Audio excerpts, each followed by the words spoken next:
9, a special motion. Sorry. Clerk, we'll move back kidogo. Honorable Chege had asked me for an opportunity to make a personal statement. And I caution you, Sabina, if there's anything to do with your suspension or to do with the fracas that occurred here, I'll stop you. I don't want any drama anymore. Thank you, Mr. Speaker. And Mr. Speaker, I just want to say I'm grateful that I'm back. Yes. I will not go into the details of how I went away out of this house, Mr. Speaker. My statement is as follows, that Tom Peters said great leaders not create followers, they create more leaders. And we must know that we are all called to speak and to inspire future leaders. This is not a statement about myself, Mr. Speaker. It's a statement about the parliamentary decorum.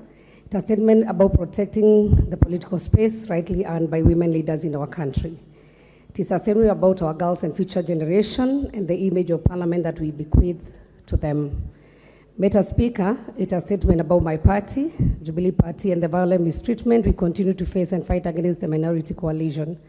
Mr. Speaker, we sit as one house of parliament to manifest the diversity of the nation, represent the will of the people, and exercise their sovereignty. For the record, Mr. Speaker, I know you are aware of physically attacked by members of this house. They even took my phone in a style that is only done by petty offenders of the streets in Nairobi. But to me, this was a well-planned and coordinated attack, Mr. Speaker. What saddened me most is not even the attackers per se, but the fact that it was planned and executed by women MPs with the help of their male counterparts.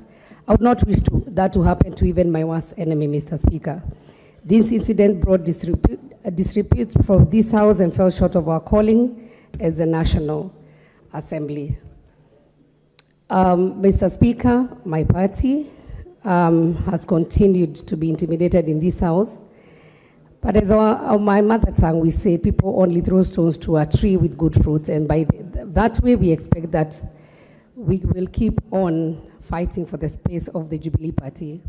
I want to thank my colleagues, leaders, and the people of Kenya who have supported me during this unnecessary ordeal.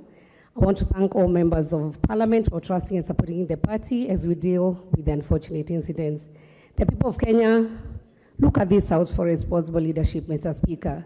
The people of Kenya often visit this house to witness parliamentary proceedings. We always have, as today, boys and girls from various schools visiting this house to witness us debates and make important decisions that will affect them today and in the future.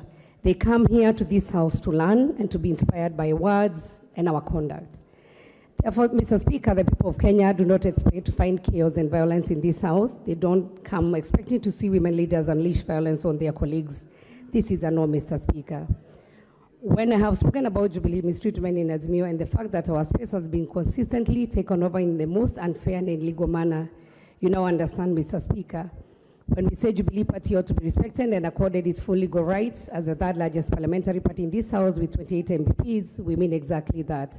We will continue fighting and advocating for that without fear and despite the intimidation and violence. The matter of the position, Mr. Speaker, of Deputy Minority Whip is being handled by the relevant legal institutions, and therefore I would urge anybody with a contrary view to follow the law to seek for solution. Lastly, Mr. Speaker, we will all recall our national prayer breakfast, and this year's theme was reconciliation. I'm here to remind Kenyans that as your leaders, we endeavor to remain true to our national anthem, justice be our shield and defender. May we live in unity, peace, and liberty. His Excellency the President, his Deputy President, and you, Mr. Speaker, and many leaders in this House have led the way in this path of reconciliation. We can only follow suit and support this effort so that plenty may be found within our borders. Therefore, as our parliamentary organs continue with investigations of what happened on that day, I want to tell those who attacked me that I forgive them. Kenya and this House is not about us, it's about Kenyan people. The Kenyan people expect us to provide leadership without unnecessary drama and violence. Even when we differ, Mr. Speaker, on policy ideas, we must do so with decorum and respect, as reconciliation guides our path to prosperity and sustainable development for our people. Mr. Speaker, I end with the words of Martin Luther King Jr., who once said, It's time for political leaders across the ideology spectrum to realize that while partnership is understandable, hyper-partnership is destructive to our country. We need visionary leaders who will honestly strive for bipartisanship and finding policy solutions that can move the country forward. I thank you, Mr. Speaker.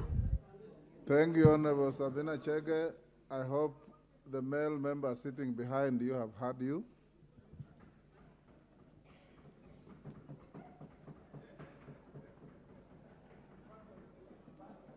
Next order.